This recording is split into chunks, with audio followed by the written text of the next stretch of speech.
ओहो, आ गए तुम। आज इतनी जल्दी कैसे? हमेशा तो बड़ी लेट आते हो। वही गए थे ना? क्यों गए थे? इतनी देर से पूछ रही हो, बोल क्यों नहीं रहे हो? खाना लगा दो। तुमसे कितनी बार कहा है कि वहाँ मत जाया करो, और जब भी जाते हो 10 बातें सुनकर ही आते हो, और फिर पूरा दिन घर में मुंह लटकाए फिरते हो। कम से कम एक गिलास पानी तो पिला दो। तुमसे वहाँ जाए बिना तो रहा नहीं जाता है। तुम ना आज फैसला कर ही लो कि तुम्हें अपनी फैमिली के साथ रहना है या मेरे साथ, क्योंकि उनके बिना तुम्हारा दिल तो लगता नहीं है ना? सही कह रही हूँ ना मैं?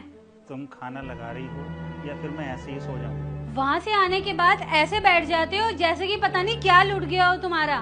मुझसे नहीं देखा जाता तुम्हारा ऐसा चेहरा। तुम्हें कोई फर्क नहीं पड़ता ना? तुम्हें कोई फिक्र ही नहीं है मेरी। पता नहीं ये सब कब तक चलेगा। भगवान के लिए मुझे जीने दो। हाथ जोड़ रही हूँ तुम्हारे आगे। तुम और तुम्हारे परिवार के बीच में पिस गई हूँ मैं। नहीं देखा जा रहा मुझसे ये सब। न तुम मेरी बातें सुनते हो, न ही तुम्हारे परिवार वाले। कब तक चलेगा ये सब? आज बता ही दो तुम मुझे। अरे, कुछ सुनते क्यों नहीं हो तुम? मेरी बात सुनो। आज तुम मुझे बता ही दो कि तुम्हारे लिए तुम्हारे घर वाले ज्यादा इम्पोर्टेंट है या मैं मरा नहीं हूँ, पर मैं जिंदा भी नहीं हूँ। अब तो ऐसा फील होता है जैसे कोई जिंदा लाश हो। तुम्हें लगता है कि तुम्हारे लिए मैं अपने माँ बाप को छोड़ दूँ,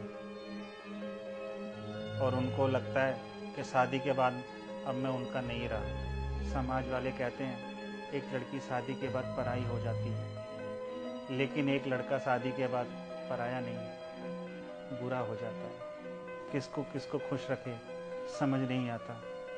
बीवी और परिवार के चक्कर में उलझ कर रह जाता है एक लड़का, सबकी खुशी का देखते देखते।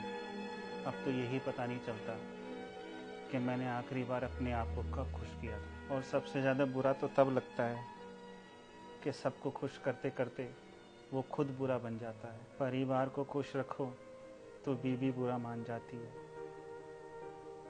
और बीवी को खुश रखो तो परिवार बुरा मान जाता है। पिस रहा हूँ यार मैं। लड़के को दो राहों पर खड़ा कर दिया जाता है, जहाँ एक तरफ बीवी और दूसरी तरफ परिवार होता है। नहीं चल सकता यार मैं दो राहों को एक साथ लेकर। अगर एक को साथ लेके चलता हूँ तो दूसरा बुरा मान जाता है। खुशी तो छोड़ो, मैं बात तक नहीं कर पाता। मुझे तो पता ही नहीं कि बात क्या करनी है। शादी से पहले तो सब कुछ ठीक रहता है, पता नहीं शादी के बाद सब कुछ बदल क्यों जाता है। शादी से पहले मैं बहुत अच्छा लड़का था, लेकिन शादी के बाद तो मैं बहुत बुरा लड़का बन गया हूँ। तुम कहती हो कि अपने माँ बाप से बात करना बंद कर दो। अगर यही बात मैं तुमसे कहूँ कि अपने मम्मी पापा से बात करना बंद कर दो, क्या तुम उनसे बात करना बंद कर दोगी? क्या तुम उनके बिना रह पाओगी? क्या तुम उनकी नज़रों में अच्छी रह पाओगी? सोचना इस बारे में तुम एक बार।